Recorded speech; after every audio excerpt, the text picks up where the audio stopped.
Estábamos hai uns minutos falando no medio dun clima de intensidade verdadeiramente entusiasta e tiven a idea, o gancho desencadeante dunha posible comedia. Eu, como vedes, son un pervertido da lingua. Xa se nota, por iso estamos aquí cultivando esas paixóns. Entón, cada vez que estou vivindo neste país noso, estou co receptor posto ouvindo falar galego. Cada vez que escoito un pronomeato no mal colocado, un vocalismo dubidoso, é como se me cravasen un dardo no corazón ou en alguna outra zona da miña superficie epitelial. Paf! É un impacto constante. Claro, certamente é unha das formas en que temos que vivir a nosa galeguidade os galegos conscientes e exercentes. Pero realmente, por qué? Porque non é posible, en contra do que dicía Charo, traballar, facelo ben e non vivir en galego. E mesmo é moi difícil vivir en galego nunha sociedade que leva séculos de exclusión e que leva séculos sometida á presión abafante do castelán. Iso fai que mesmo hai uns minutos aquí houvese unha cantidad de erros de galego que eu pasei, que malo pasei. Que malo pasei. Había moitísimos erros de galego. É un pecado orixinal que nos acompaña como consecuencia dunha situación sociolingüística herdada e non o podemos evitar. Entón, vivímolo aceptando como algo inevitable, pero sufrindo. Creo que non son o único, que todos sufrimos por iso. Espero algún día poder desenvolver esa comedia en forma eficiente e facer de relato. Non sei, pero a idea xa naceu. Agora teño que presentar aos relatores presentes, aos que, por suposto, a Academia agradece a súa amable colaboración. Algúns son rostros coñecidos por teren aparecido nas pantallas ou nos papéis e, como di o tópico, non necesitan presentación. Pero outros sí. E realmente, aínda aqueles que son coñecidos para vós, aínda aqueles que saen habitualmente, cando saen, a súa presenza, o velos ali, esconde que aquilo non é un milagre momentáneo. Hai sempre unha historia detrás deles que os explica e que non coñecemos. Por iso, quizá, ten algún sentido que recorde cousas que algúns de vos coñecedes, outros non. Por unha parte, vou comezar por aquí, Ignacio Vilar. Agora é moito coñecido polo éxito de público e crítica que foi Prado Longo, do ano 2008, non? Pero Ignacio leva traballando, fozando, hai unha chea de anos. Fundou varias produtoras, eu recordo ainda aquela de Ignacio Vilar PC, que non era unha variante do Partido Comunista, sino producións cinematográficas, e logo Vía Láctea Filmes, coa que leva feito, na súa dimensión de produtor, unha boa parte da súa carreira. Pero foi guionista, algo de actor tamén fixeches, non? Non. Ainda non. Son a vida. É director que como coñecemos. Por exemplo, como cortometraxista, fixadevos, moitos de vos nin oístes falar de A Proba, do 95. A proba de aprobar, non a proba. A proba. O Cambio, do 97. Edipo e Tecné, tamén dese ano. Disonancias, do 2000. Fixo outra longametraxe que agora poderemos recuperar despois do éxito desta, Ilegal, no ano 2000... Ilegal de que? Do 2002. E, ademais, ten feito moitísimos documentarios. Polisóns, do 99, A Aldea, o Antigo e o Novo, que eu recordaba outro día vendo Eloxio da Distancia na sesión de apertura do festival, no ano 2000, a ben coñecida Un Bosque de Música, ao redor do grupo musical Luar na Lubre, unha serie de pintores da vanguardia histórica galega. Tamén tivo premios a eito, non? Desde o premio Carlos Velo de guión agora extinto, e, últimamente, por exemplo, o moi significativo premio Cidade de San Sebastián Film Commission a Prado Longo, que ademais levou tamén o premio Jerry Goldsmith a mellor música. E Prado Longo é ben representativo da razón de ser da súa presenza aquí. Representativo do seu compromiso ca lingua galega como lingua da versión original. E, se ides á web do filme, poderedes ver que se presenta como unha historia de iniciación falada en galego de Valdeorras. Sobre isto volveremos logo. Paso agora a Mario. Este micro que se me escapa. Mario faino todo. Director, produtor, guionista, montador, operador. É unha das revelacións indiscutíveis do milenio que comeza, deste novo ciclo 2001-2002, pero el xa tamén comezara a traballar moito antes, aínda que nós non o sabíamos. Fixo esa longa carreira a través de producións basicamente producidas por ti, porque realmente a túa productora naceu a partir de ti como unha extensión ou como un xerme, non é así? Sí, basicamente naceu para poder levar a cabo a primeira longametraxe. Claro. E, desde logo, ten unha colección de premios as súas longametraxes que decir que son multipremiadas probablemente deixa esquivo o termo. Destaco entre elas Corten, de animación tanto como de imaxe real, Intensidade, Nice e as longametraxes que xa coñecemos todos de Bares, do 2006, con 2 mestres Mateo e un premio aquí no Festival de Ourense, Catalina, do 2007, e agora Cartas italianas que tivemos ocasión de ver onte no festival. Eu podo decir que dentro dun sector audiovisual verdadeiramente indie, por definición, como é o galego, Mario Iglesias é o cineasta máis indie dese mundo indie. Puri Seixido, e temola aquí, ata onde chega a miña información, non a coñecía persoalmente, é guionista e guionista pura. Estudou na EIS, na mítica EIS, na época de Manolo, non? Da Escola de Imaxes da Coruña, e está cumprindo funcións diversas dentro de moitas series de éxito da TVG, como Mareas Vivas, Rías Baixas, Terra de Miranda, As Leis de Celavella, que tivo moitísimos premios, entre eles Un mestre Mateo, Libro de familia, A vida por diante, o Valderrei. Mas tamén tes escrito guións moi creativos de animación. Meigallos, Sombras e Papas de Arrodo, 2000, Carro, Gallar de Marelo, ou A Escola das Areas, do 2002, e mesmo unha longametraxe, O Asno de Ouro. Estamos neso.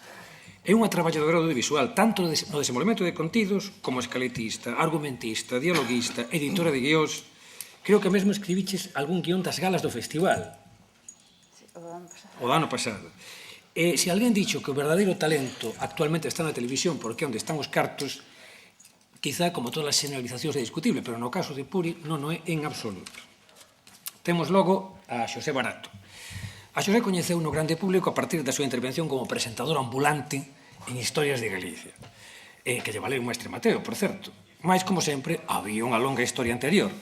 Dábase aí o paradoxo de que a xente pensaba que era un presentador que se metía a actor, cando era o contrario. Era un actor, porque sempre o foi, metido a presentador que extendía aí as súas capacidades como finxidor. Sí, e por iso se defendía maravillosamente como presentador. E actor era desde a súa época de estudante. E como tal, témolo entre filmes, A Mariñeira, 2007, e series, Cuarto sin ascensor, do 2004, Os Atlánticos, 2008, Comedias de situación, curtametraxes, Hai que botalos, Bos días, O Hospital, Ribadeo, Trazos, Cancións en emoción, e Madia Leva, actor teatral tamén, creo que tes un grupo e con el traballas máis ou menos todo regularmente que podes. Creo que vas rodar en breve unha longametraxe. Setembro. E Non é o meu color de pelo. E continúa tamén as súas actividades como presentador polivalente. Iso permítelle unha dobre perspectiva sobre o noso tema. E temos, finalmente, que se incorporou despois de impresión do pamphlet e, por tanto, non figura, polo cal a Academia che pide disculpas, o Rubén Riós. Rubén Riós, coñecémolo tamén moito porque percorreu o país na promoción de Prado Longo nunha das máis heroicas empresas que eu podo imaginar e que non creo, sinceramente, que se poida repetir. El contará logo como fixo, pero o esforzo que tanto Ignacio como a él como o resto do elenco principal fixeron realmente figurará nos anais do audiovisual galego. El, aparte de intervir en Prado Longo como protagonista e intervir tamén en series como Libros de familia, ten outra dimensión descoñecida para o grande público, que é de director. Dirixiu unha curtametraxe, Adeus Estrada, que ademais foi multipremiada, tanto en Adeus Estrada. Perdón, Adeus Estrada, como estou? Que lapso. É outro pueblo. Que lapso, é un traveling cara atrás, claro, efectivamente.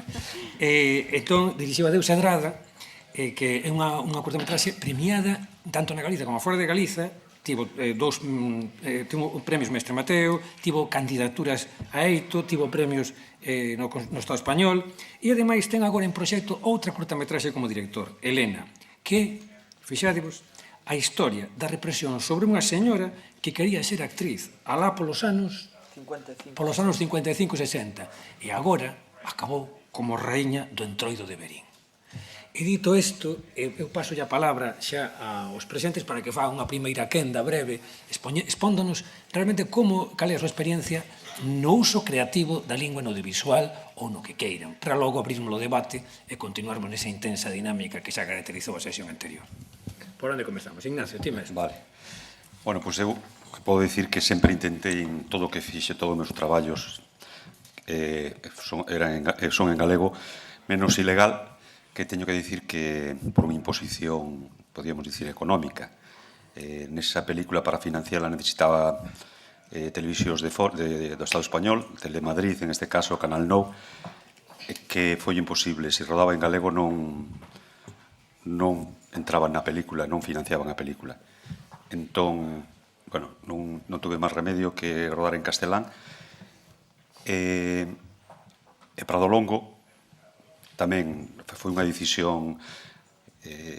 Rodar en galego, intentar financiar o 40 ou 50% que temos que conseguir fora, é prácticamente imposible. A televisión española non entra, nin a Forta tampouco. Entón, nese proxecto decidín tirar pa diante, faltándonos casi o 25 ou 30% da financiación.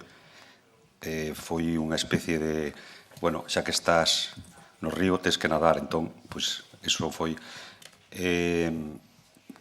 Que curioso, o sea, un Estado que ten 4 idiomas non funciona eso, non, o sea, as televisións, o sea, falas de que vas a facer algo en galego e xa nin queren saber nada, non? Ese é un pouco a experiencia miña co idioma. Adiante, Puri. Bueno, eu a verdade é que a miña experiencia como guionista en galego non é mala, porque debe de ser un dos poucos traballos neste país que che permite gañar a vida usando precisamente a lingua. Eu non creo que haxa 500.000 de persoas, como comentaban antes, que viven da lingua. Creo que hai traballos que se fan en galego, porque hai mercados que están para eso, está a TVG, pero non creo que sexa tan doado vivir en galego en Galicia. Me parece que é moi difícil. Entonces, no día a día, ves a dificultade de vivir en galego e poder traballar na túa lingua é unha situación óptima para un profesional de calquer ámbito. E no caso dos guionistas que traballamos para a Televisión de Galicia, pois a verdade é que podemos sentirnos afortunados. A cuestión que máis veces nos plantexamos é sobre todo, bueno, as nosas grandes e pequenas guerras frecuentemente son cos correctores lingüísticos que hai en todas as series. E eu creo que a maior parte das veces nos salvan de cometer auténticos desatinos usando a lingua. Porque eu creo que a maior parte de nós seguimos tendo unha mentalidade diglóxica que compartimos casi todos neste país, que é inevitable, o sea, a levamos tan arraigada que non parece que non salimos do paso. E con respecto aos correctores, hai que decir que os guionistas lles damos moitísimo traballo, porque da mesma maneira que nos horrorizaría escribir unha B ou unha V incorrectamente en castelán, en galego parece que somos como máis laxos. É dicir, o respeto pola lingua, xa en términos puramente ortográficos, é bastante escaso. E, por outro lado, existen moitísimos guionistas que non teñen como lingua de uso habitual o galego e, polo tanto, descoñecen as perífrasis verbais da lingua, traducen os guións, escriben mentalmente en español, teclean en galego e a veces se notan eses problemas de lingua que non é galego. Que comentaba antes Charo, unha lingua que non é galego. E os correctores lingüísticos que traballan en todas as series nos salvan o cu directamente, porque crean unha lingua, eu creo que en xeral, depende dos profesionales, pero fan con bastante acerto, crean unha lingua que os espectadores galegofalantes poden identificar como propia ou cercana. E, bueno, iso é, a miña experiencia, digo, é bastante positiva en canto ao uso da lingua no traballo. Mario. Bueno, a miña experiencia ca lingua é bastante diferente. Para min o audiovisual, o sea, a miña proposta estética no audiovisual é o naturalismo. É dicir, eu tento de dar unha sensación, crear unha sensación de que estamos asistindo ao devenir da realidade, non? Evidentemente, como todo audiovisual é unha convención, pero é a miña aposta estética, non? Entón, tento ser fiel ao personaxe nese sentido, non? Se un personaxe galegofalante e mal falante, pois é un galego falante e mal falante. Se é galego falante e ben falante, pois ben falante. Se é castelán falante, fala castelán. E se é castrapo falante, pois fala castrapo.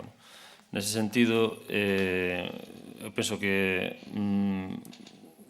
incluso alucino un pouco do respeto con que realmente se acolle ese traballo, que entendo que dende nunha realidade complexa e políticamente peculiar respecto á lingua como é a galega, podería ter bastantes máis problemas, no? O acollemento de este enfoque, digamos. Sin embargo, non. Valórase con bastante respeto. Isto é unha cousa que me anima e me agrada. Pero sempre que se plantexa o tema da lingua, evidentemente, se crea debate, se crea movimento, non? Precisamente por eso, porque eu defendo ese naturalismo, sin dogmatizarlo, evidentemente. Cada quen que enfoque a súa labor audiovisual como en conciencia deba facelo, vamos. Xosé? Pois, non sei, bueno, para min a lingua é unha das ferramentas coas que traballo. O sea, como actor traballamos coa nosa imaginación, co noso corpo e coa voz falada. Por iso, bueno, a lingua ten para nós casi unha terceira parte do noso traballo. Para min a relación coa lingua galega é unha relación moi natural, que ni siquiera me plantexo. Son galego falante, o castelán aprendino na escola, por suerte. E non, a verdade é que tampouco me plantexo de outra forma que non sexa dunha forma natural. E a diferencia de Puri, que pensa que para o seu oficio os lingüistas lle salvan moitas veces o traballo, nestes momentos moitas veces creo que os lingüistas no meu traballo, con moitísimo respeto á súa labor, creo que personalmente que non me permiten facer o traballo completo. E é algo que quero deixar aí para despois entrar máis a cañón. E nada, bueno, eu particularmente o 99% do meu traballo fixen en galego, é o que considero unha sorte, e nada, que espero que siga sendo así. Rubén? Bueno, antes de nada, dicir que comparto o mesmo que acaba de dicir Xosé Barato, sempre respetando moitísimo o traballo e a labor dos lingüistas e dos guionistas, e dicir, bueno, eu, como ti ben decías, pois, cando vin que tiñades este debate, pois, este coloquio quixen estar aquí, porque moitas veces a mí na miña casa sempre me dicían un dito que é que cando as cousas che tocan de cerca ou as cousas cando as vives é cando realmente pois levantas a orella e te enfrentas a elas. Eu na promoción de Prado Longo pois vivín unha realidade que moitas veces vos pode dicir Ignacio, chegaba o coche realmente derrotado e polo chan porque hai un rechazo aínda latente nos institutos e non só por parte dos alumnos en algún instituto de Galicia, non en poucos, e, por exemplo, cando nos íamos promocionar a nosa película escoitábamos o de que rollo está en galego, ou, despois de ver a película, na nosa páxina web comentarios, nos gustou mucho la película a pesar de estar en gallego. Entonces, pois, iso che toca bastante, non? E despois, cando a mellor chegas a algún instituto e despois de facer a túa promoción, algunha profesora en galego ven a discutir contigo en castelán. E iso nos pasou a nós, e entonces pois é unha cousa que queda aí que eu pensei que isto non era así, sinceramente, me din de bruces coa realidade e entonces pois creo que é unha cousa que hai que ter en conta. Eu a promoción de Prado Longo sempre a divido en 4 puntos. Empezamos nunha aldea do rural galego e falo da promoción de Prado Longo non xa en referente á película, senón que eu creo que indiferentemente do noso traballo fixemos unha función pedagóxica bastante importante e a defino en 4 puntos. O día que estivemos nunha aldea do rural galego en Pentes ao lado da Gudiña, despois dun Madrid-Valencia metemos o noso tráiler da peli e empezamos a promocionala, dai nos fomos ao Parlamento dos Diputados, despois estivemos no Festival de San Sebastián e despois acabamos en Frankfurt. Digo vos estes 3, 4 puntos para que vexades como foi avanzando a promoción e en todo iso pois vimos como na aldea os paisanos nos dicían que eles non sabían falar en galego, cousa que a mí me asombra moitísimo. Dicían, nós falamos castrapo, nós non sabemos falar o galego. Entonces toda esa realidade do idioma vimos como se trataba de distinta forma o galego e realmente os que o falaban dicían que non sabían falalo e os que non o falaban moitas veces dicían que sabían falar o galego. Eu creo que Mario acaba de ofrecernos, entre as moitísimas perspectivas que abriron todos os relatores, acaba de ofrecernos un punto de partida moito interesante. Toda a historia de arte occidental na época burguesa é unha tentativa de reproducción da realidade que acadou a súa máxima perfección coa invención do cinematógrafo. Por vez primeira era posible unha case perfecta reproducción do real. Esa vocación marcou toda a historia da arte cinematográfica e en xeral do audiovisual.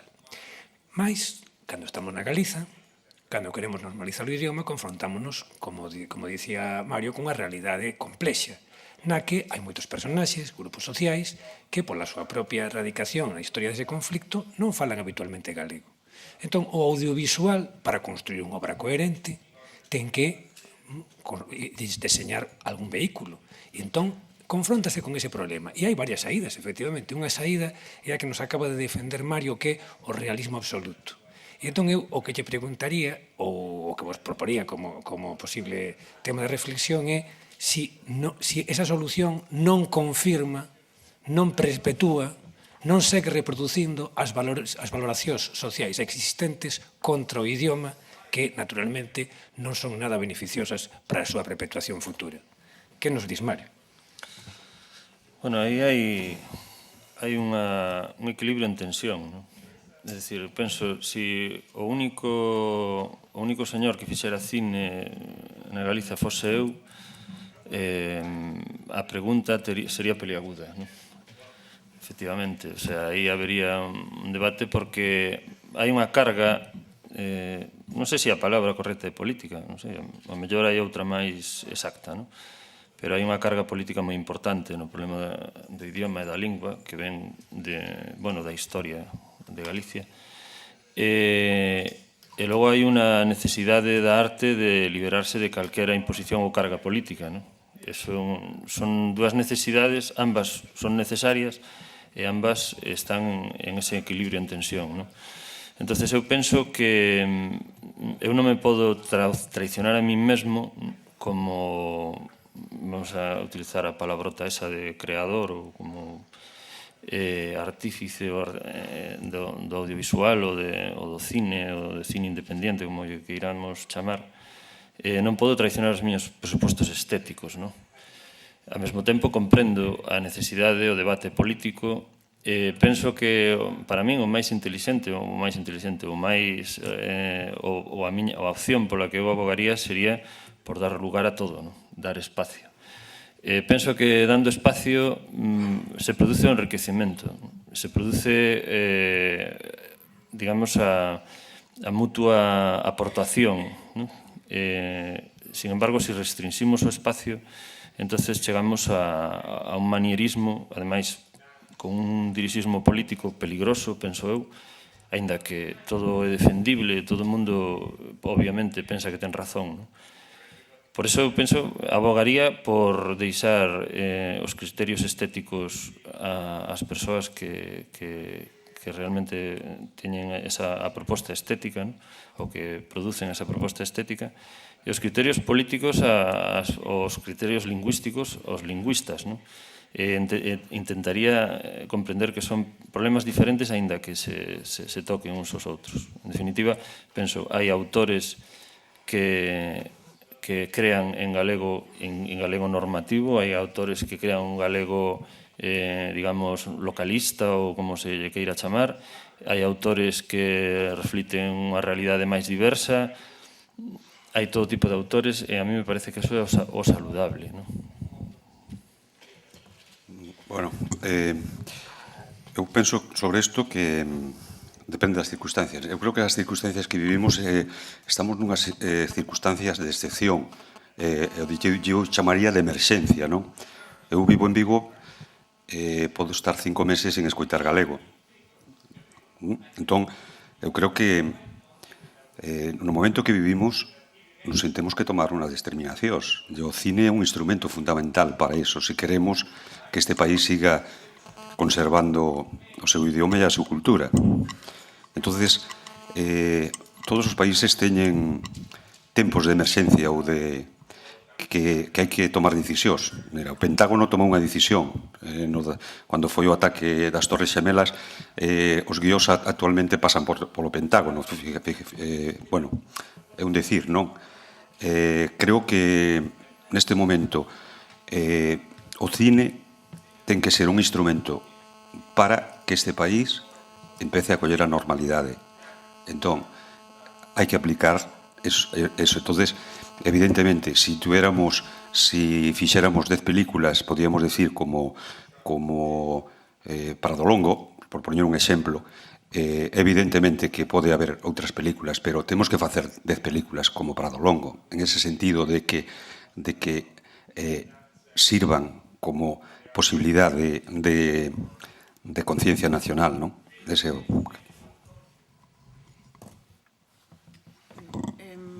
A mí pareceme que o debate que establece o que dixo Mario é moi interesante, e de feito se fala constantemente entre guionistas na televisión é máis sencillo, porque como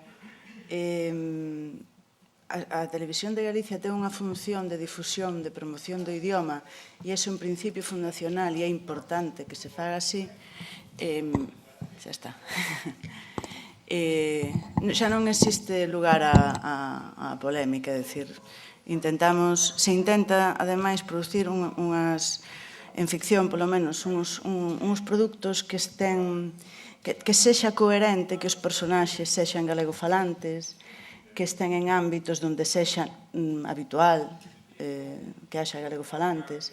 E a cuestión que plantexas ten moito que ver co que ocorre no cine, onde realmente sí que ás veces tes esa sensación de non entender por que unha señora cun abrigo de piel paseando pola calle Real vai falando en galego. E dices, este país o problema que temos é un problema de país e de lingua. E eu son moi pesimista ao respecto, eu non creo que se vai a recuperar falantes para o galego, creo que se van perder cada vez máis, e que dentro de pouco seremos, serán como en Irlanda, unha esquina ali, onde falarán galegos paisanos e nada máis. É dicir, un pueblo de 5.000 habitantes, eu vivo nun pobo pequeno, e conozo 2 persoas que falen en galego e que teñan menos de 30 anos. Habitualmente. Un pobo pequeno no quinto inferno. Entón, ese problema, obviamente, cando queres contar algo sobre o que ocorre nunha vila incluso pequena como a miña, tes un conflicto, porque facer falar aos personaxes en galego é traicionar a realidade. E se tes unha vocación de naturalismo, obviamente estás fastidiado. O que faz, se eres un pouco pragmático e o tomas con calma, é escoller mundos donde podas usar o galego sistemáticamente como lingua de comunicación de todos os personaxes e punto pelota, e te sacas do problema. Claro, son guionista de televisión e somos destajistas profesionales. Entón, estamos afeitos a todo e as nosas pretensións estéticas se limitan bastante, non digo máis. Eu quería contestar unha cousa. Eu creo que o cine fai a realidade, non a realidade fai o cine. O cine fai a realidade.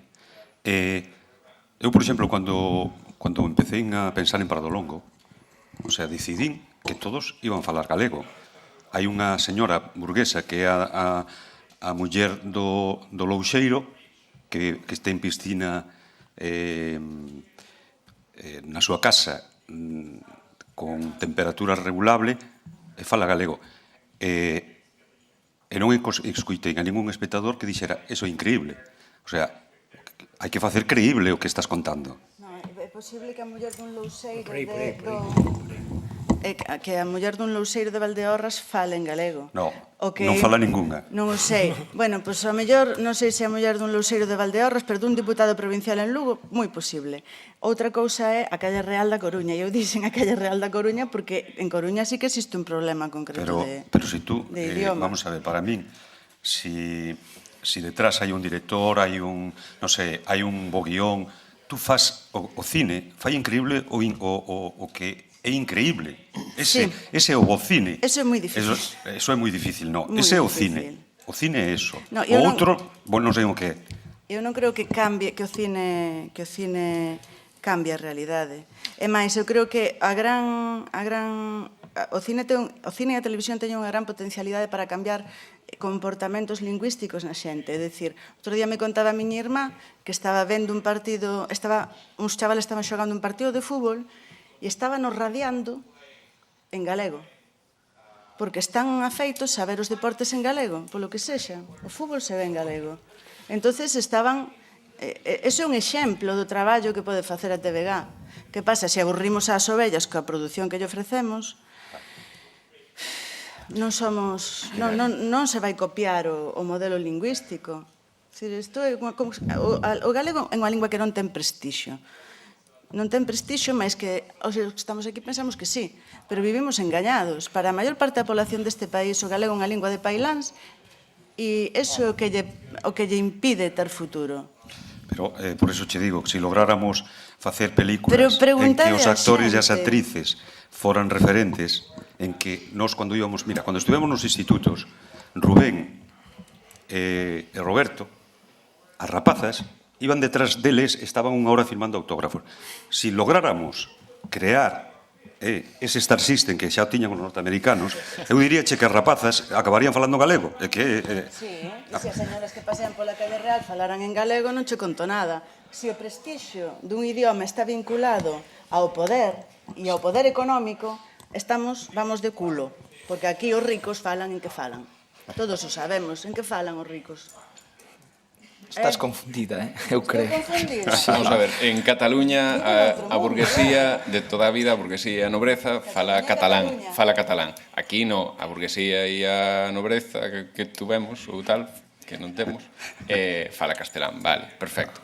Pero con respecto ao cine e a todo tal, nun mundo ideal, o cine, nun mundo ideal en Galicia, digo, nunha Galicia ideal, si podría tenderse a cara a un realismo e tal, cousa que personalmente a mí me encantaría. Pero a realidade é que hai cantas películas se fan en Galicia, ou cantas series de televisión se fan en Galicia, ou cantos programas se fan en Galicia que sexan independentes dunha subvención ou dunha compra da televisión de Galicia. Cantas? Cantas ao ano? Moi poucas. E como decía... Ou non, as túas non. Que independentes das subvencións e da compra da televisión de Galicia. Bueno, eu teño de todo, todas as gamas posibles. Bueno, Ainas, Ainas e están aí, quero dicir, aquí hoxe vais a proxectar unha que a película de Judas diz que creo que non ten ningún tipo de subvención, foi unha cooperativa, tal, e aí está, podrecendo, sin ninguna saída. Pero ao que vou é a que nese mundo ideal, realismo, tal, pero a realidade é que todo depende desas subvencións e todo depende da compra da televisión de Galicia. Co cal, hai unha lei aí que marca como teñen que ser, en que idioma se ten que falar. O sea, que todo isto que estamos falando, quero dicir, a pregunta é, pretendemos que isto chegue a que sexa vinculante, que teña algún tipo de repercusión, porque a realidade vai na marcar a lei. No cine independente vamos facer o que nos saia das narices, pero no cine que depende desas subvencións vamos facer o que marque a lei. E o que marca a lei é que se ten que facer nun galego normativo, tal. Entón, a miña pregunta é, que viñan neste informe que fixo Raúl tamén, levamos 20 anos de Televisión de Galicia, houve un avance, quitáronse certos, eu creo que xa se quitaron certos prexuicios, hoxe xa non extraña... A xente, vamos, non lle extraña que eu, que teño menos de 30 anos, este falando galego e que faga un programa de televisión en galego, non lle extraña para nada, non lle extraña que haya series de televisión. A pregunta sería, estaríamos preparados para ese naturalismo, para dar ese paso? Estaríamos preparados a hora de, e profesionalmente, e no meu sector, estaríamos preparados os actores, porque o realismo non é que os actores falen como fala cada un, sino que o que moitas veces plantexamos nós como actores nas series, é dicir, vamos a ver, estamos facendo unha serie localizada en tal sitio. Eu debería de falar así, non? Para darlle ese realismo e para fazer o meu traballo, por eso decía que non me deixan facer o meu traballo. E non se pode. Estamos preparados para facer eso. E o público está preparado, demando, e quere o que? Bueno, Pasou con Mareas Vivas, cando se fixo Mareas Vivas, se fixo a aposta de usar un rexistro lingüístico que pertencía a unha zona moi concreta do galego, e foi un éxito, porque a lingua estaba viva. A lingua era a lingua viva. Con unha todos lingua os familiar. atrancos que sabemos que teñen que as producións se fan moi rápido, con moi poucos cartos, o do Star System Ignacio necesita moita pasta que aquí non hai, e moitos medios, eso non é. xa, bueno, é outro tema. E facer incluso un traballo a nós, ao ritmo de grabación ao que vamos, ao ritmo que escribides vos, ao ritmo que se realiza, é moi difícil que eso quede de maravilla, como debería de quedar. Quer dizer, eu non teño geado, non teño seseo, pero igual me chaman hoxe para mañá tela, e non hai tempo material, non hai o sistema de produción para facelo ben. Sí, eso é un problema xeral da tele. E afecta a todos. Sí, a todos. Aos técnicos. Pediríamos que Tú se queres querías facer decir na algo mesa sobre máis intervencións que sellades breves Sí. para darlle a palabra que creo que están ardendo por Vale, falar. sí. Eu creo só dicir un apunte con respecto ao que dicía Puri. Eu négome a creer e che podo dicir que teño pateado Galicia de arriba a baixo que non toda a xente pensa que o galego é unha lingua de pailáns, E che podo asegurar que nós podemos loitar contra iso. E loitando, e eu cho digo porque cando vos falaba antes de función pedagóxica, eu me atopora con moitos rapaces pola rúa que viron a película en galego e que dicían que queren ir, como outros ao mellor dirán que non, que queren volver ver outra película en galego, e entonces eu creo que desde o punto que nos toca, tanto como guionistas, como actores e como xente que ofrece unha oferta cultural evidentemente en galego, eu creo que se pensamos que a lingua galega é unha lingua de pailáns ou vemos reflexado eso na sociedade, eu che podo asegurar que a día de hoxe eu non relaciono cartos con castelán, é que eu creo que ese é un problema que nin por tres unha empresa eres do PP, nin por defender o galego eres do Bloque. E entonces, partindo dai, eu creo que hoxe en día dicir que na sociedade o galego é de pailáns, eu iso non o creo en absoluto. Eu creo que a xente nova tedes outra visión das cousas e espero que teñades máis razón da que teño eu.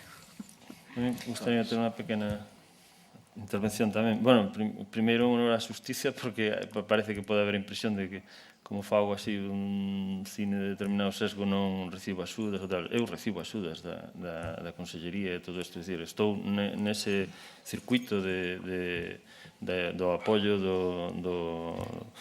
das institucións galegas ao meu cine. O sea, nese sentido, no principio da miña intervención falei de que estaba gratamente sorprendido por o pouco presuízo que despertaba a miña proposta estética dentro dun sistema que evidentemente está bastante tintado polo tema da defensa da lingua. Isto quero aclarar porque non se vai a pensar que é mellor... Ben, entonces, dito isto, a min hai algo que me parece, entendo que é perigoso. Eu penso que todo é defendible, pero que estamos falando de, perdón tamén pola outra palabrota, de arte, non? Entonces, eu penso que se unha persoa decide que a súa proposta artística ten que militar na defensa de un plantexamento determinado da lingua, debe o facer. Pero non o pode dogmatizar. É dicir, ten que respetar as outras opcións creativas, porque senón, inda con moi boa intención, podemos caer nun estalinismo para o que é a creación nun sector tan sensible como o audiovisual. A mí isto me parece importante decirlo, porque penso que todas as iniciativas, sempre todas as posturas nunca son... Se eu defendo, por exemplo, que un personaxe fale castelán e para min, na miña proposta estética, me parece traicionar ese personaxe, poñelo a falar galego, pois eu fago no bo sentido, por así decirlo. Se algún señor, este personaxe quere facer que fale galego, fago no bo sentido tamén. Se eu lle digo a él que na súa proposta, o sea, el ten que ter o meu punto de vista e o seu personaxe ten que falar necesariamente castelán, porque se non traizoa o personaxe, estou me metendo onde non me debo meter, que é na súa liberdade creativa. E o mesmo digo, se el me di a mí en que lingua teñen que falar os meus personaxes. Vamos a supoñer que eu teño unha proposta estética, isto xa é un pouco sacar e facer unha pequena caricatura da situación, pero é un pouco para ilustrar o que quero decir. Bueno, caricatura relativa. Coñezo uns rapaces que traballan por Huesca, por aí, que fan un cine rarísimo. A verdad que é unha proposta estética absolutamente extraña. Teñen un corto que se chama Lirios en la bañera, onde os personaxes falan en ruso.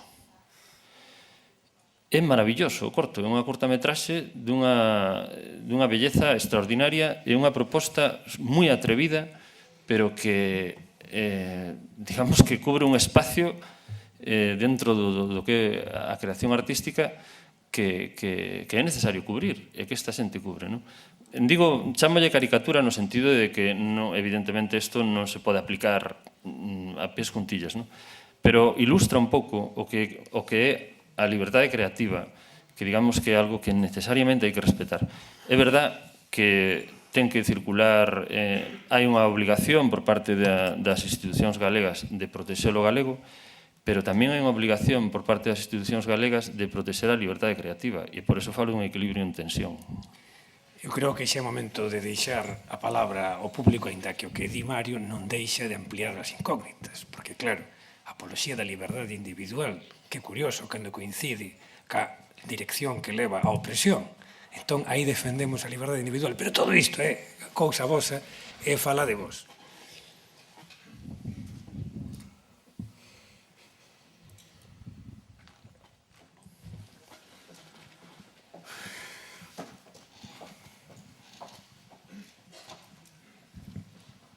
Hola. Quería facer unha pregunta para Ignacio Vilar e para Puri Seixido. Bueno, entón son dúas. Con respecto ao que dicías ti de que o cine debe de ter capacidade suficiente para non sei se cambiar a realidade, pero para presentar unha realidade propia, quizáis distinta da realidade que se estea dando nese momento. Quería saber que opinas con respecto a que por directores recoñecidos como, por exemplo, non sei, ocórreseme Costa Gabras na última película que fixo, Amén, titúlase, non é que digo Amén, que se desenvolve en Alemanha, todos os personaxes falan inglés. E cando lle preguntaron por iso, el comentou que era Bueno, pois non recordo exactamente, quixera citalo, pero non recordo... Bueno, o que veu dicindo é que todo o mundo sabía que o cinema tiña determinadas convencións e que aos 10 minutos de película, se a película che interesaba, ti esquecías que aquel era un soldado alemán ou outro era un soldado ruso, e que para iso levaba, ademais, a industria do cinema moitísimos anos acostumando ao espectador a que fixera seus esquemas que non lle pertencían. Quería saber a túa opinión ao respecto diso. Para Puri Seixido, pois quería preguntarlle que opina ela con respecto ao parecidos éticamente que son a maior parte dos guións escritos para series da televisión galega. Quero dicir que por moito que se diferencien entre elas, se nos afai como espectadores a un certo infantilismo ou a unha infantilización, non sei se me estás entendendo de todas as cousas. Todos os problemas teñen sustratos moi leves e todas as resolucións son de perogrullo. A veces téndese a, non sei, se a caricatura. Non me iba a atrever, pero vou me atrever a preguntarche que opinas ti. Opinas que un personaxe tan denostado para a xente da miña xeración e das anteriores, como era un Xan das Bolas que saía en todas as películas españolas, tería hoxe cabida nunha serie galega?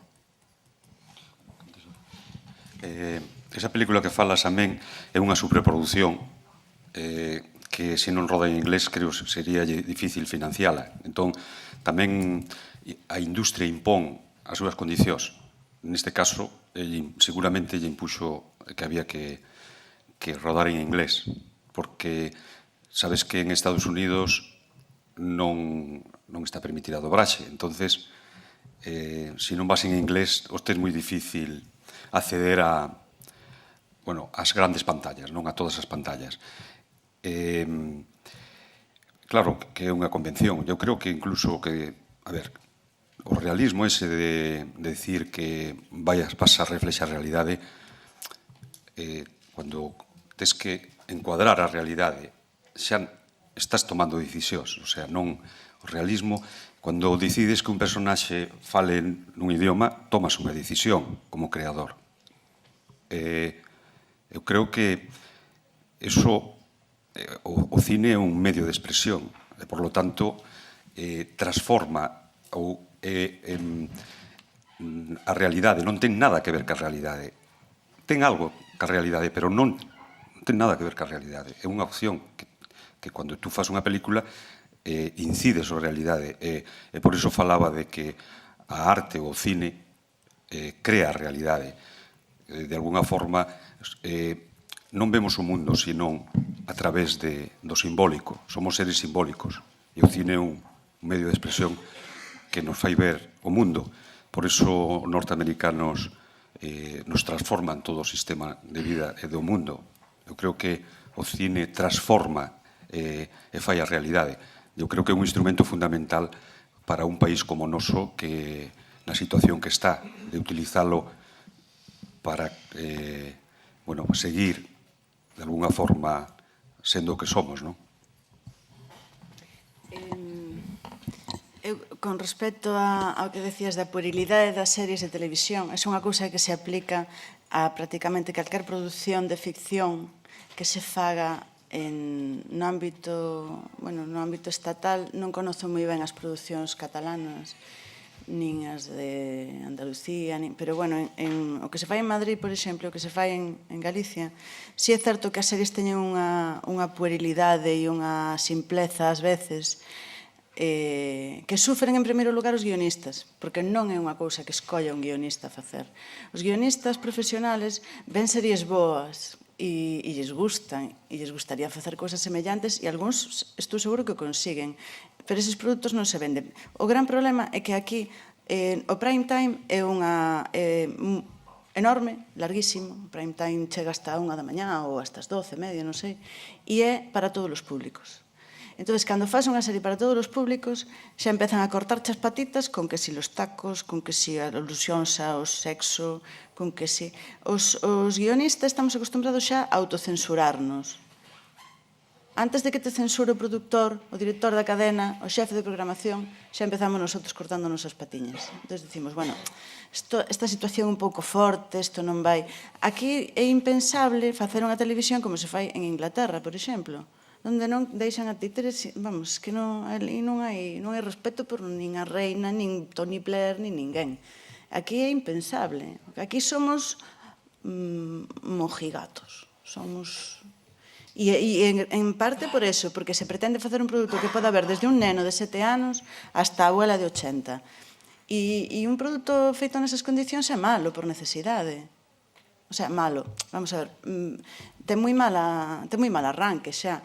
Pero hai guionistas en este país moi competentes que poden facer cousas moi boas e se queixan continuamente do mismo. Guionistas, directores de fotografía, actores, por suposto, claro, eu falo do que conozo e das queixas que escoito máis a menudo. Probablemente, sí, nestes momentos a nivel profesional estemos máis que preparados para moitas cousas. Non sei se as nosas institucións e os nosos dirixentes están á altura deso. Non, é que ademais eles supoñen, é unha cuestión de que eles supoñen que o público non está preparado. E o público logo ve Lo Soprano, ve todo o que ven de América, que é do máis bestia, e está encantado con eso.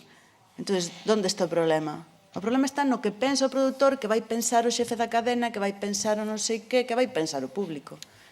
E eu creo que é un gran error.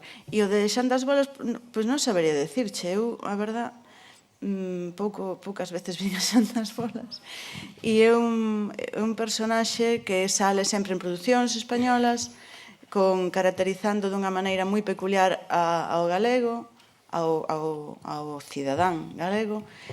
Eu non lle encontro tampouco demasiado, non sei, a mí non me resulta, é como os chistes de galegos, a mí non me ofenden. A mí non me ofenden, se fora máis sistemático, se hoxe en día estuveras vendo continuamente personaxes galegos que son idiotas ou que son non sei que, dias, coño, que pasa? Me estás insultando, chaval. Pero de outra maneira... Quizá que sería interesante que Joan que nos hiciese alguna breve referencia a la duda que tenía Puri sobre la situación catalana. Me excuso de no hablar galego. Yo he sido el primer pecador ahora mismo. No, estás excusado. Quería puntualizar también una cosa que comentaste antes. La burguesía catalana, la alta burguesía catalana, no habla catalán. Hay alta burguesía catalana que habla catalán, pero también hay mucha alta burguesía catalana que habla español. La media burguesía, la burguesía media, esta sí que mayoritariamente habla catalán. Pero la alta... yo diría que usa más el español. Una pequeña puntualización. Vale. Y lo de los registros en las series, la televisión catalana también tiene este debate de buscar un perfil, un target suficientemente amplio, y esto condiciona a los creadores, guionistas, etcétera, etcétera. Igual que en Galicia, es un problema. Y yo suscribo exactamente lo que has dicho, ¿no? Mientras nuestras televisiones siguen pensando en que cada día de la semana en prime time tienen que ofrecer algo para llegar al 15, 55 años, pues, o más, vamos a seguir con estos trajes tan cortos para los creadores. Quizás con el tiempo vayan mejorando. Sí, en Cataluña vas viendo algunas mejoras. Por ejemplo, antes salía la serie de Plats Bruts, pues los creadores de Plats Bruts, Joel Joan y compañía, hicieron luego otra serie que se llamaba Porca Miseria, que era claramente dirigida al público joven. Y ahí sí que notabas un cambio de registro, una mayor capacidad creativa desde los encuadres, desde el lenguaje. Me imagino que los guionistas se divirtieron bastante más, ¿no? Pudiendo hacer estas transgresiones al gran público. Y evidentemente la gente de 30 años para arriba difícilmente veía esta serie. Pero la televisión lo aceptó y fue una decisión consciente de la televisión pública catalana.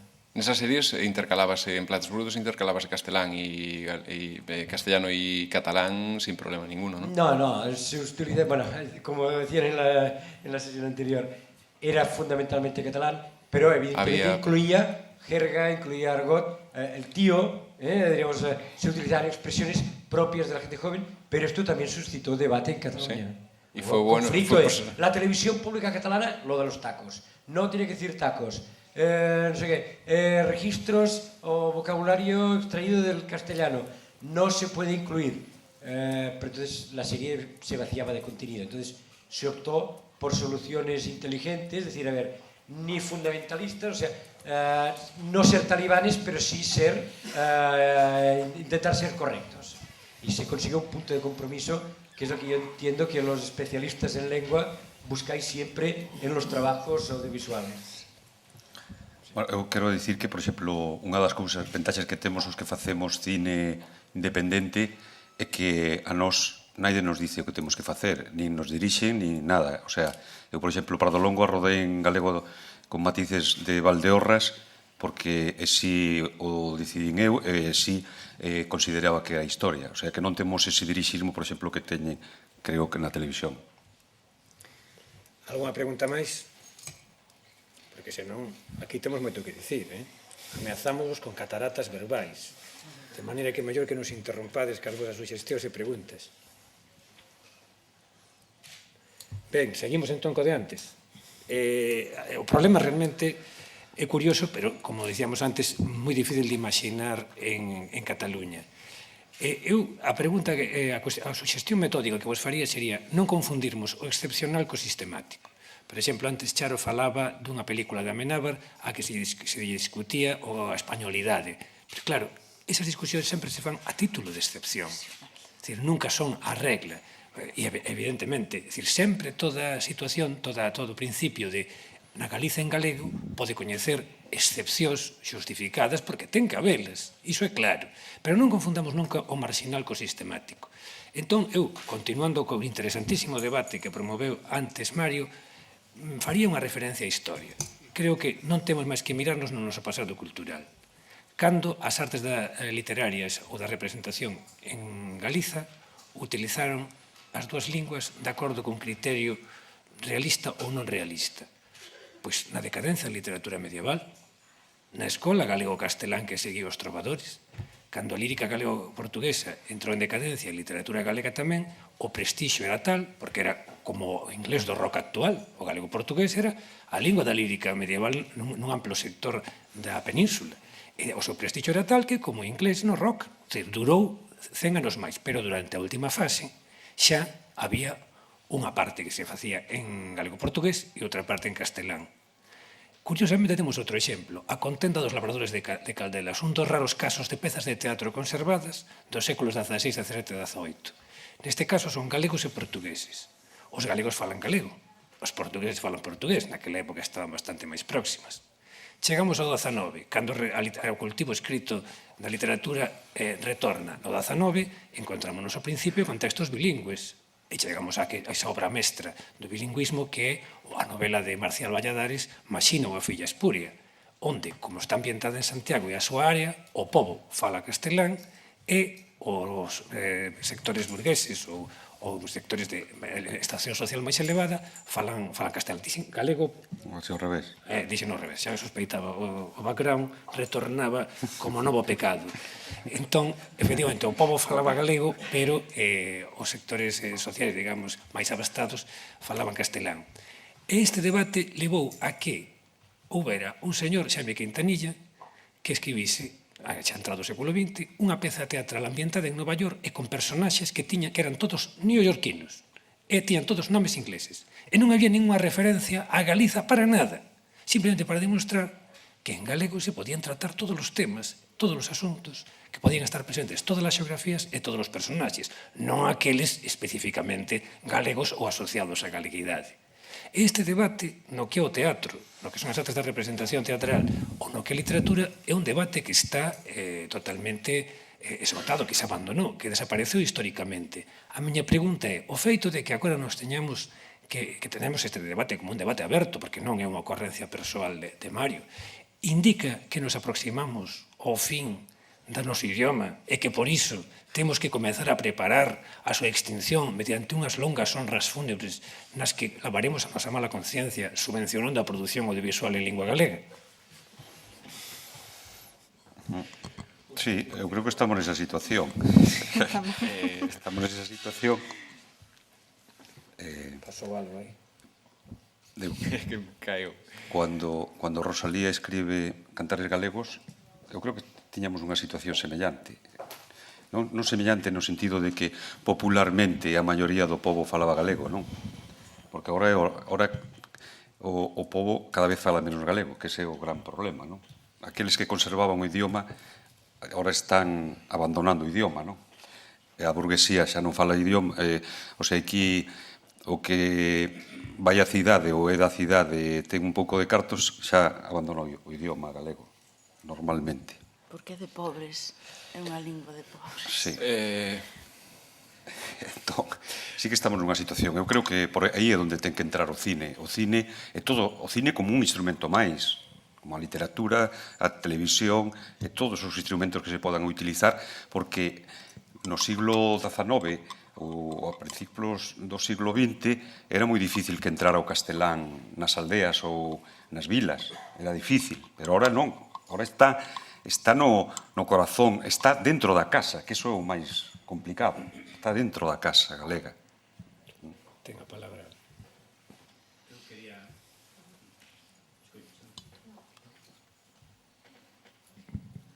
Quería afondar un pouco máis no debate que abriu Mario, sobre todo porque me gustaría que en xusta recompensa creadores igual de audaces en Madrid utilizaran tamén iso que el fai co galego castelán, correcto e incorrecto, dependendo do caso, co galego, sobre todo cando graban en Galicia, que curiosamente non aparece o galego en creadores do audiovisual español, cando non reflicten o noso bilingüismo nas súas producións, ainda que son rodadas aquí moitas veces. Non sei se me explico. Sí, creo que te explicas. No Porto de Vigo, se ti gravas unha escena no Porto de Vigo, o 70% dos mariñeiros falan galego, non o 100% castelán. Esa audacia, me gustaría tamén que a tiveran cos galegos, os creadores que van subvencionados cos cartos de Madrid. Ademais, animan ao Celta, non a un ignoto equipo de camiseta descoñecida.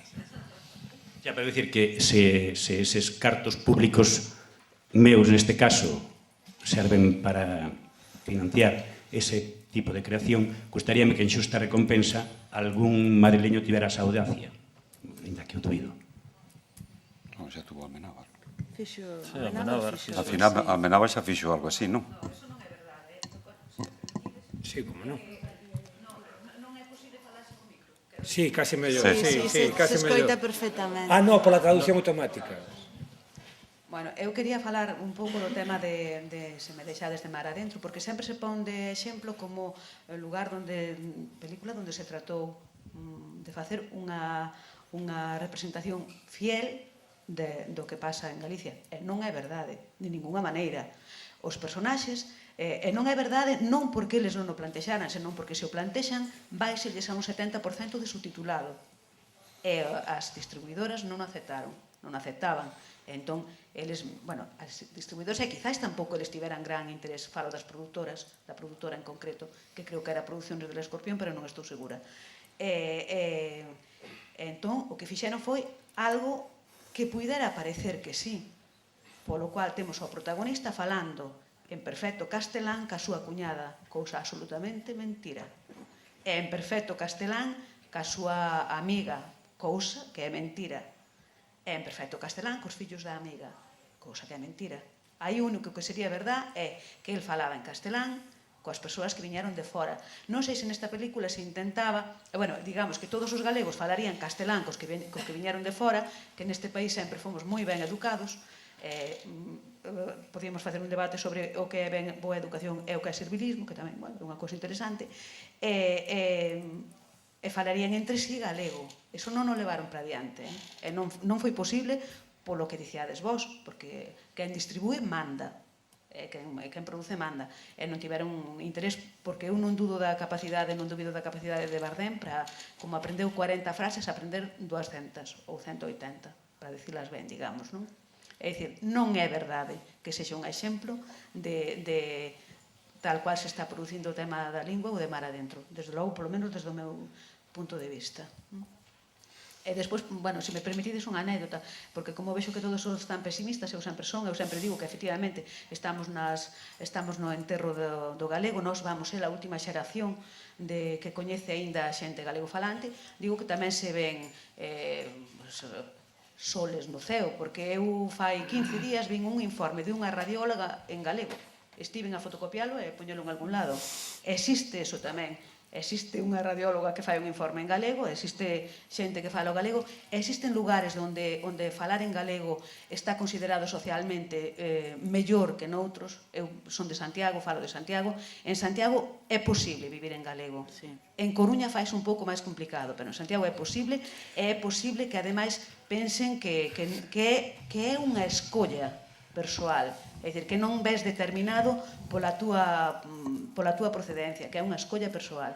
Creo que iso xa é algo mellor que hai algúns anos nese aspecto. Noutro, douvos a razón, os galegos falantes cada vez somos menos e cada vez perderase máis. Bueno, só o que decides. Antes estaba aquí sentado Paco Lodeiro, casualidades, e eu tamén vivín bastante tempo na Coruña, no barrio dos Mallos, e teño que dicir que tanto no barrio dos Mallos como no barrio del Viño onde estudiei, na Sagrada Familia, en Labañou, Monte Alto, vas pola calle e escoitas galego máis que castelán. Basta xa de dicir que na Coruña, tal, ya. Eu vou por Vigo e vou polo centro, polo Príncipe e pasa o mismo, vou por Ferrol e pasa o mismo. O que pasa é que hai un maravilloso libriño que o de Hablar Gallego non veo por qué, o da profesora esta de Socioloxía, que fixe un estudo bastante... Alguén dicía antes que non había estudos así profundidade. Claro, o 63% dos menores de 30 anos de ámbito urbano non fala galego, vale. Pois, sí, pero nas cidades escoitase galego, na Coruña escoitase moitísimo galego, moitísimo. O que pasa é que cando vamos á Coruña vamos do Obelisco cara a María Pita e... Non, pero nin a Coruña, nin Lugo, nin... Por exemplo, pasa con moitos actores novos de Galicia cando se veñen dobrar, rapaces de menos de 30 anos. É impresionante escoitarles dicir mortos de pena que eles nunca escoitaron falar galego. Estou falando de xente de Vigo, que se veu dobrar a película, estou falando de películas feitas en Galicia, con xente galega, como Lena, por exemplo, por poñervos un exemplo dunha película, eu creo que, bueno, bastante... No, isto non o creo.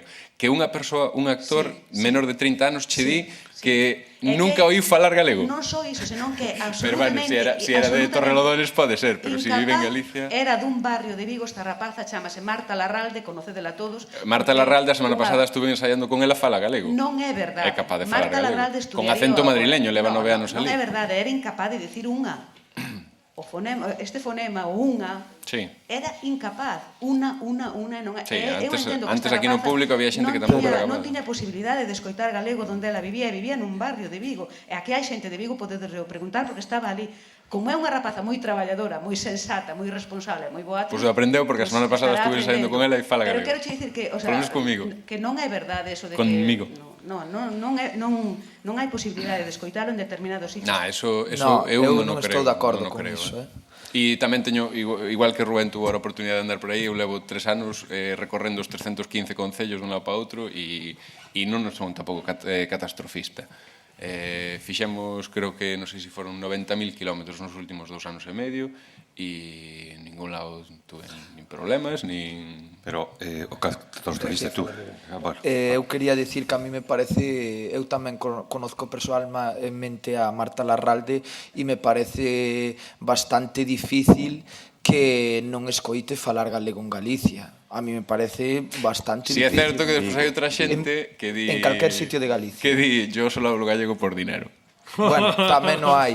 E con respecto de Coruña, eu creo que con Coruña, non digo por ti, senón porque se escoitou falar xa nesta sala Coruña, en Coruña hai dúas realidades latentes, que son 3 rúas que falan castelán e tú saes a Coruña, o extrarradio, por chamarlle así, e falan en galego. E eles mesmos che falan de que nesas 2 ou 3 rúas se falan castelán e en Vigo eu creo que pasa o mismo. Vigo ten unha realidade no centro e ten outra realidade nas aforas que falan en galego e hoxe en calquer punto de Galicia nunha rúa eu creo que se fala a non ser sacando 10 rúas de Galicia se fala galego e castelán e se escoita.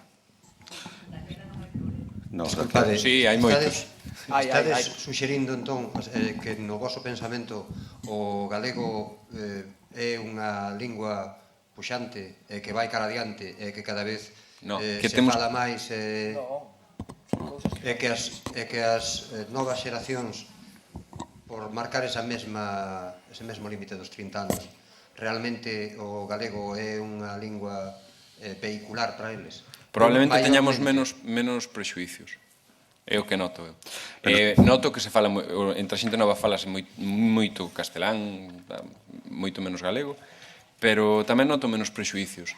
E noto que hai cousa de 2 meses estuve na Facultade de Ciencias da Educación e estaba un auditorio, eran 300 rapaces universitarios de entre 18 e 23 anos e todos empezaron a falar, foi un rollo así e todos decían, nós, casi todos galegofalantes en Ciencias da Educación, e o que reclamaban era eu xa non estou fora de tanto rollo de si gallego, si castellano tal, eu que quero son produtos para min e produtos de calidade, porque senón voume a series a internet que é o que fago e na casa que vexan o que queiran. Entón, probablemente este debate está moi ben, pero o que digo dos prexuicios, o que queren é produtos vos.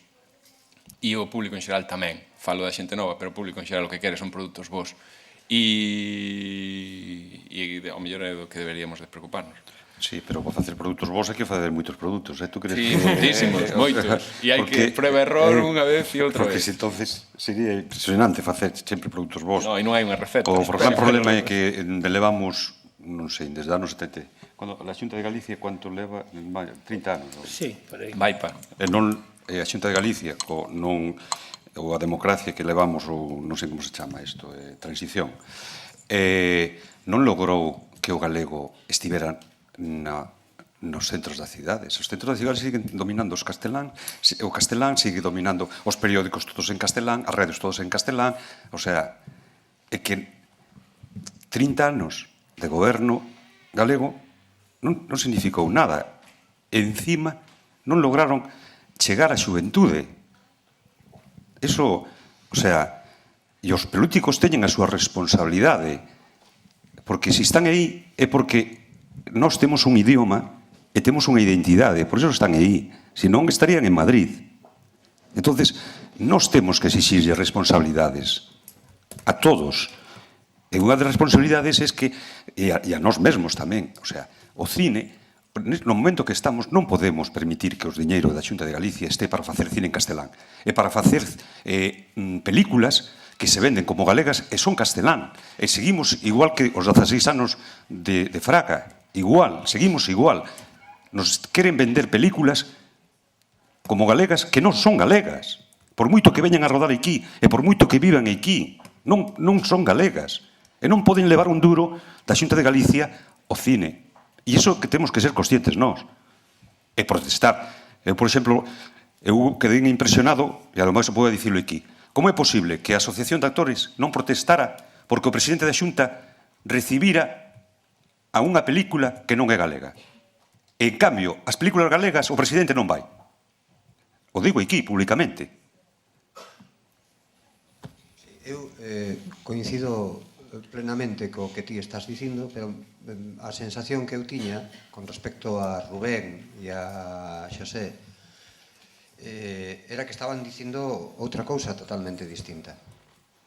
É dicir, eu coincido plenamente contigo. Eu penso honradamente que se non hai un compromiso político serio coa defensa da lingua, o galego está perdido. Tardará 10 anos, tardará 20, tardará 50. Pero eu penso que como tal idioma, como tal lingua vehicular dunha manifestación, dunha cultura, dun país ou, dame igual, comunidade autónoma ou nación, dame igual como lle chamedes, para min é a miña xente. Eso, a curto plazo, sobre todo falando de plazo en términos de lingua, a curto plazo, esa lingua vaise perder. E eu estaba entendendo, probablemente erróneamente, ou senón que así me digan, que tanto Rubén como Xosé estaban dicindo o contrario, que era unha lingua viva, que era unha lingua que se manifestaba, simplemente que se transformaba un pouco a súa manifestación e tal. Non, eu olmo estou de acordo co que ti dis, pero eu hoxe en Galicia escoito falar galego en casi todos os sitios aos que vou. Eu vou a unha consulta do médico, sexa en Coruña, en Vigo, en Pontevedra ou en Lugo, escoito falar galego, escoito falar castelán. Evidentemente, eu estou de acordo que ti que hai que tomar medidas porque se vai a perder e cada vez se fala menos galego. E eu vivín e é o que vos dicía antes, cando empecé a falar, eu vos dixen que nos institutos a realidade era moi cruda e creo que desde aí empeza a xerminar a semente, non? Desde os institutos, que é onde se ensina a xente que o día de mañán pode falar galego. Pero eu creo que tamén estamos un pouco exagerando demais cando dicimos que en Galicia, nunha rúa, eu teño ido pola calle Real escoito falar galego, inda co mellor 80% sexa castelán, pero creo que tampouco é un tremendalismo decir que hoxe en Galicia nunha rúa non escoitas falar en galego. Eu teño estado semanas en Coruña, semanas en Vigo, como moitos de todos vós, e escoito falar en galego en castelán. Evidentemente escoitase falar máis en castelán, pero tamén temos que ser conscientes de que se unha cousa está mal, tampouco temos que ser tremendalistas e decir que está morrendo totalmente. Si está morrendo e vai hacia baixo, porque as estadísticas están aí. Tú te metes nun instituto e a moitos rapaces lle dá vergonza falar galego hoxe en día, pero tampouco eu creo que vai a menos, pero creo que hoxe en Galicia decir que non escoitar falar en moitos sitios o galego, eu realmente non comparto iso. Eu teño Nos centros da cidade é Teño anecdótico. algo que decir en ese tema, que é a miña experiencia. Eu fui un profesor de plástica na vila de Cuntis 7 anos. Todos os rapaces falaban galego. E, por suposto, a clase era en galego e todo era en galego. Alín o castelán non... Prácticamente era unha marginalidade absoluta que tiña. Os pais lle falaban aos fillos en galego. Para min esa é a verdadeira perpetuidade da lingua. Porque antes os pais lle falaban en castelán, un castelán chapurreado o castrapo, que era o que, digamos, estaba condenando para min a lingua galega. Mais, por suposto, as políticas o que se queira, pero eso, dende logo, era unha sentencia de morte. Para min esa sentencia de morte se levantou, porque os rapaces, alo menos nese ámbito rural que co que eu estou familiarizado, son galegofalantes hasta extremos de que temos ido de excursión por aí, polas Españas, e os rapaces costáballes pedir as cousas en castelán nas tendas, que había que lles dicir, mira, que esta xente non fala galego. E tes que... Polo tanto, hai, porque para mí o factor que hai detrás deso é os pais lle falan en galego, é dicir, na familia, na casa, a lingua que hai é o galego. E para min é un acerto, unha garantía de perpetuidade. A Academia puxolle como título a estas xornadas a lingua fendida. No noso debate vamos vendo como isto da lingua fendida comeza a reescribirse como a Galiza fendida.